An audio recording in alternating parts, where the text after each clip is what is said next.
എന്തിനാണ് ഇങ്ങനെ ജീവിക്കുന്നത്? ഈ ജീവിതം കൊണ്ട് എന്താണ് പ്രയോജനം? ആർക്കും എന്നെ വേണ്ട. അങ്ങനെയൊക്കെയുള്ള ചിന്തകളായിരുന്നു കേട്ടോ. ഒരിടയ്ക്ക് ഈ ജീവിതം തന്നെ അങ്ങ് അവസാനിപ്പിച്ചാലോ എന്ന് ഓർത്തുപോയി. ഹായ് ഓൾ, എല്ലാവർക്കും എൻ്റെ ചാനലിലേക്ക് സ്വാഗതം. അപ്പോൾ ഒരുപാട് നാളായിട്ട് ഞാൻ ആഗ്രഹിക്കുന്ന ഒരു കാര്യത്തിന് ഇന്ന് ഞാൻ തുടക്കം കുറിക്കുകയാണ്. എൻ്റെ ഈ പുതിയ യാത്രയിൽ ഞാൻ നിങ്ങളെ കൂടി ഒപ്പം കൂട്ടുന്നു. അപ്പം ഞാൻ തുടങ്ങുന്നതിന് മുൻപ് എന്നെ പരിചയപ്പെടുത്താം. എൻ്റെ പേര് രേവതി, സ്ഥലം വയനാടാണ്. അപ്പോൾ ഇത് ഈ വീഡിയോയിൽ കണ്ടോ, ഈ പോസ്റ്റ്പാർട്ടം ഡിപ്രഷൻ അനുഭവിച്ചവർക്ക് മാത്രം അറിയാം കേട്ടോ അത് എത്രത്തോളം നമ്മളെ മാനസികമായിട്ടും ശാരീരികമായിട്ടും തളർത്തിക്കളയുമെന്ന്. എപ്പോഴും കരച്ചിലായിരിക്കും, എന്തിനും. നമുക്ക് സന്തോഷം വന്നാലും കരയും, സങ്കടം വന്നാലും കരയും. ഉറക്കമൊന്നുമില്ലാത്ത എത്രയോ നാളുകൾ കേട്ടോ. ഞാൻ രാത്രിയൊക്കെ ഒരു അരമണിക്കൂറെങ്കിലും സ്വസ്ഥമായിട്ട് ഉറങ്ങാൻ ആഗ്രഹിച്ചിട്ടുണ്ട്.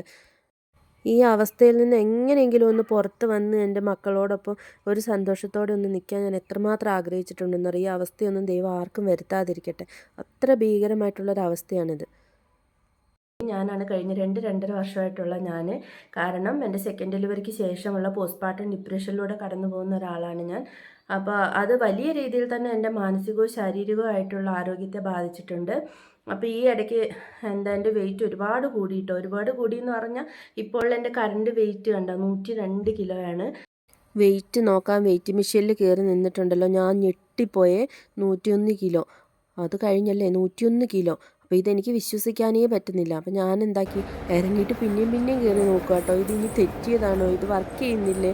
ഞാൻ അവിടെ ഉള്ളവരോട് 2-3 പ്രാവശ്യം ചോദിച്ചു. ഒരു ലാബിൽ പോയിട്ടാട്ടോ നോക്കിയേ, ഇത് തെറ്റാണോ എന്ന്. അവർ പറഞ്ഞു അല്ല ചേച്ചി അപ്പോൾ ഇത് കണ്ടപ്പോൾ തന്നെ എനിക്ക് പകുതി ജീവൻ പോയി കേട്ടോ. അപ്പോൾ ഇനിയും നമ്മൾ നാളെ ആവട്ടെ എന്ന് പറഞ്ഞ് നിന്നിട്ടുണ്ടെങ്കിൽ ശരിയാവില്ല. ഒരുപാട് നാളായിട്ട് എന്താ പറയുക, എൻ്റെ ആത്മവിശ്വാസം ഇല്ലായ്മയും എൻ്റെ ഈ ശരീരഭാരവും എൻ്റെ എന്താ പറയുക കോൺഫിഡൻസ് ഇല്ലായ്മയും ഈ മടിയും എല്ലാം കാരണം ഒരുപാട് ബുദ്ധിമുട്ട് അനുഭവിക്കുന്ന ഒരാളാണ് ഞാൻ. അപ്പോൾ ഇനി ഇത് നമ്മൾ നാളത്തേക്ക് നീക്കി വെച്ചാൽ ഇതൊരിക്കലും നടക്കാൻ പോകണില്ല എന്ന് എനിക്ക് ഉറപ്പുണ്ട്. അപ്പം ഞാനത് ഇന്ന് തന്നെ തുടങ്ങാമെന്ന് വിചാരിച്ചു. അപ്പോൾ എൻ്റെ ശരീര വെയിറ്റ് കുറയ്ക്കുന്നതിനോടൊപ്പം തന്നെ മാനസികമായിട്ടും ശാരീരികമായിട്ടുള്ള ഒരു ആരോഗ്യം സന്തോഷത്തോടെ ഇരിക്കാനും കൂടിയാണ് ഞാൻ ആഗ്രഹിക്കുന്നത്. ഡിപ്രഷനിലൂടെ കടന്നു വന്നവർക്ക് അത് മനസ്സിലാവുമെന്ന് ഞാൻ വിചാരിക്കുന്നു. ഒരുപാട് ബുദ്ധിമുട്ടുകൾ വരും കേട്ടോ നമുക്ക് മാനസികമായിട്ടും ശാരീരികമായിട്ടും ഒക്കെ. അതിലൊന്ന് മാത്രമാണ് എൻ്റെ ഈ വെയിറ്റ് കൂടിയത്, ഇത്രയും കൂടിയത്. അപ്പം നമ്മൾ ഇനിയും വെച്ചുകൊണ്ടിരുന്നിട്ട് കാര്യമില്ലല്ലോ, നാളെ എന്ന് പറഞ്ഞിട്ട്. അപ്പം ഞാൻ തുടങ്ങും, പിന്നെയും നിർത്തും, പിന്നെയും തുടങ്ങും. നിങ്ങൾക്കറിയാലോ, അങ്ങനെ തന്നെയാണ് പോയിക്കൊണ്ടിരിക്കുന്നത്. ഇതൊരു സ്ഥിരതയില്ലാതെ ഇങ്ങനെ പോയിക്കൊണ്ടിരിക്കുകയാണ്. അപ്പോൾ ഇനി ഇതിങ്ങനെ പോയാൽ ശരിയാവില്ല എന്ന് എനിക്ക് ഉറപ്പാണ്. ഇനി ഇതിങ്ങനെ തന്നെ നമ്മൾ മുന്നോട്ട് കൊണ്ടുപോയിട്ടുണ്ടെങ്കിൽ ശാരീരികമായിട്ടും മാനസികമായിട്ടുള്ള ആരോഗ്യത്തെ നന്നായിട്ട് ബാധിക്കും. അപ്പം ഞാനത് ഇന്ന് തന്നെ തുടങ്ങാമെന്ന് വിചാരിച്ചു. അപ്പോൾ ഇങ്ങനൊരു യാത്ര തുടങ്ങാൻ എന്നെ പ്രേരിപ്പിച്ചത് ആത്മവിശ്വാസത്തോടെയും സന്തോഷത്തോടെയും ഹെൽത്തി ആയിട്ട് ഇരിക്കാനും കൂടിയുള്ള എൻ്റെ എന്താ പറയുക തീവ്രമായിട്ടുള്ള ആഗ്രഹത്തിൻ്റെ പുറത്താണ് ഞാനിത് തുടങ്ങാമെന്ന് വിചാരിച്ചത്. എന്തൊക്കെ മാറ്റങ്ങളാണ് വരുത്താൻ പോകുന്നതെന്ന് വെച്ചാൽ കുറച്ചും കൂടി നല്ല ഹെൽത്തി ആയിട്ടുള്ള ഫുഡ് കഴിക്കുക, വെള്ളം കുടിക്കുക. വെള്ളം കൂടി വളരെ കുറവാണ് കേട്ടോ, 1 ലിറ്ററെങ്കിലും കുടിച്ചാലായി. അപ്പോൾ അതല്ലാതെ ഒരു 2 മുതൽ 3 ലിറ്റർ വെള്ളം കുടിക്കുക, ചെറിയ വ്യായാമങ്ങൾ ചെയ്യുക, പിന്നെ ആഴ്ചതോറുള്ള നമ്മുടെ പ്രോഗ്രസ് ട്രാക്ക് ചെയ്യുക. ഇതൊക്കെയാണ് ഞാൻ വിചാരിക്കുന്നത് ചെയ്യാമെന്ന്. ഈ യാത്ര ഒട്ടും എളുപ്പമായിരിക്കില്ല എന്ന് എനിക്ക് നല്ല ഉറപ്പുണ്ട്. കാരണം ക്ഷീണം, മടി, മോട്ടിവേഷൻ ഇല്ലാതിരിക്കുകയൊക്കെ ചില ദിവസങ്ങളിൽ ഉണ്ടാകാം.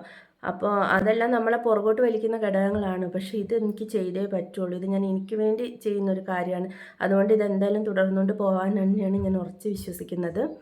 ഈ ചാനലിലൂടെ ഞാൻ നിങ്ങളുമായിട്ട് പങ്കുവയ്ക്കാൻ ആഗ്രഹിക്കുന്നത് ഞാൻ ഒരു ദിവസം കഴിക്കുന്ന ഭക്ഷണം, എൻ്റെ വ്യായാമങ്ങൾ, മോട്ടിവേറ്റ് ആയിട്ടിരിക്കാൻ എന്നെ ഹെൽപ്പ് ചെയ്യുന്ന ചെറിയ ചെറിയ നുറുങ്ങു വിദ്യകൾ, ആഴ്ചതോറുമുള്ള നമ്മുടെ പ്രോഗ്രസ് എല്ലാം ഞാൻ ട്രാക്ക് ചെയ്യാമെന്ന് വിചാരിക്കുന്നുണ്ട്.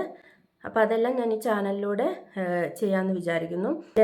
അപ്പോൾ നിങ്ങളും ഹെൽത്തി ആയിട്ടോ ഹാപ്പി ആയിട്ടോ ഇരിക്കാൻ ആഗ്രഹിക്കുന്ന ഒരാളാണെങ്കിൽ നമുക്ക് ഒരുമിച്ച് ഈ യാത്ര തുടങ്ങാം.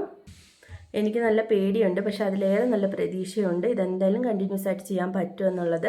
അപ്പോൾ നിങ്ങളും എന്നോടൊപ്പം കൂടണം.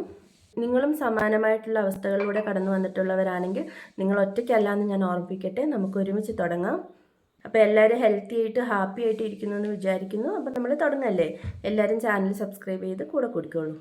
അപ്പോൾ വേറൊരു വീഡിയോയിൽ വീണ്ടും കാണാം.